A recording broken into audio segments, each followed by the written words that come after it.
Can your whole life be changed by asking just one question? I believe it can. And it happened to me. It happened to my wife. I'm going to share why that happened. See, somewhere around 1989, my wife and I were talking one day about our future. The boys were in college or headed that direction. And we talked about what could change in our lives. And she asked me a question. She said, if something would happen to me, what would you do? And I thought, uh-oh, is this a trick question? Like, are you going to get married right away or one of those things? And I thought about it for a few minutes, and I said, no, I think what I'd like to do is go to Africa as a missionary. She stopped, shocked kind of, and she said, you're kidding me. I said, no, I'm not. She said, that's what I've always thought I'd like to do. So we decided, why wait until one of us is dead, or one of us is old and can't do anything else? We made a decision right then to change and to check into going to Africa.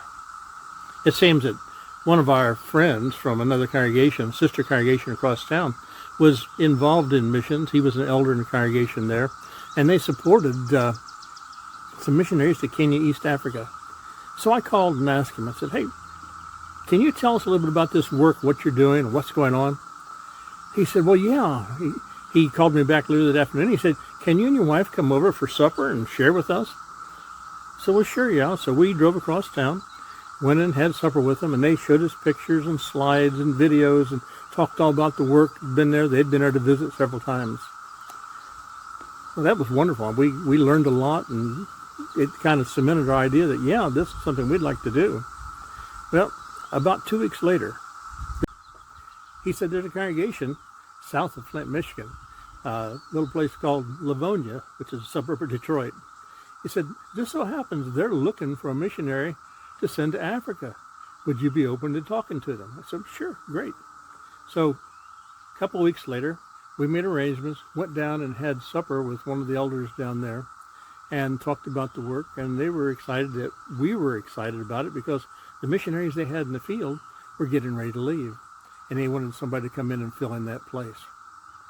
So that worked out very quickly.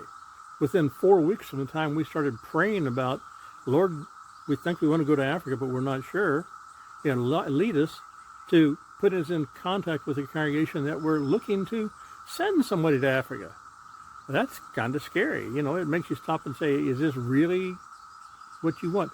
So in the spring of 1990, after getting passport applications, visa applications, 14 different shots, plane ticket arrangements, transport and travel arrangements of all kinds, we took a trip to Africa.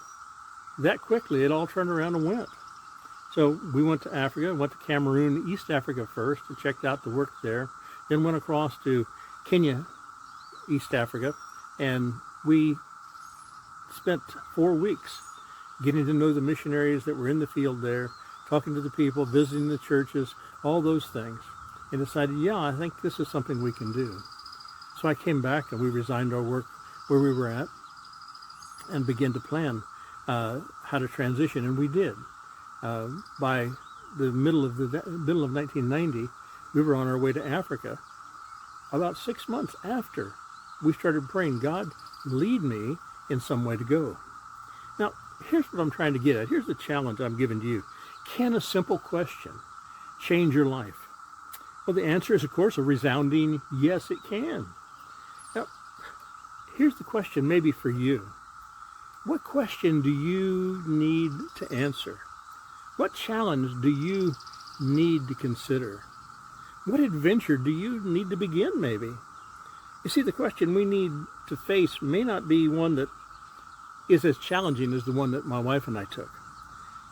You may not have anyone courageous enough to challenge you and to ask you those hard questions.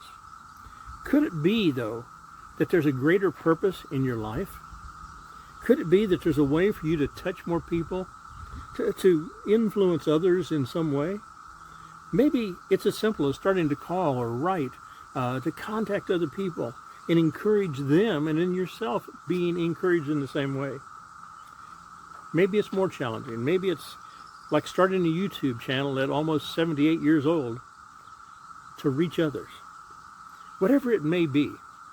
See, whatever it may be, don't stagnate. And that's the thing, especially as we age or we get afraid, even in our younger years, to reach out of our comfort zones and do more.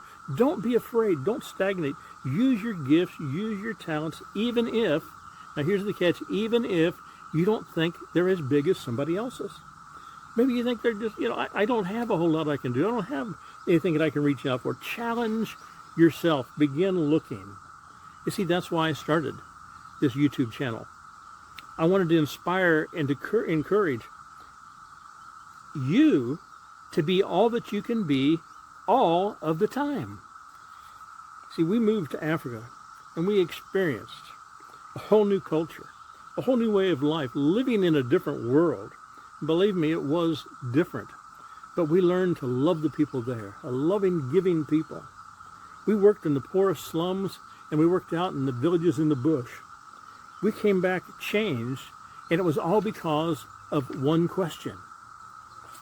What is your one question? What is the one thing that can help you to move and to go beyond just sitting in your house and being afraid to reach out and do anything else? You see, that's what it's all about. I want to challenge you to take a look at your life, ask questions, maybe write them down. That's what we did. We started writing questions down about how this would affect us and what we could do, and then answering those questions as they come to you one at a time. Thank you for spending time listening to me. That's what I hope I can share some of my thoughts. If you like what you heard, as you've heard people say 1,000 times, hit the like button and then subscribe, because if you're more interested in hearing about more of our adventures in Africa, let me know in the comments, and I'll try to do that some more sometime in the future. But as I close, let me say God bless, or as the Luo people of East Africa would say, Gidi Nasai, or go with God.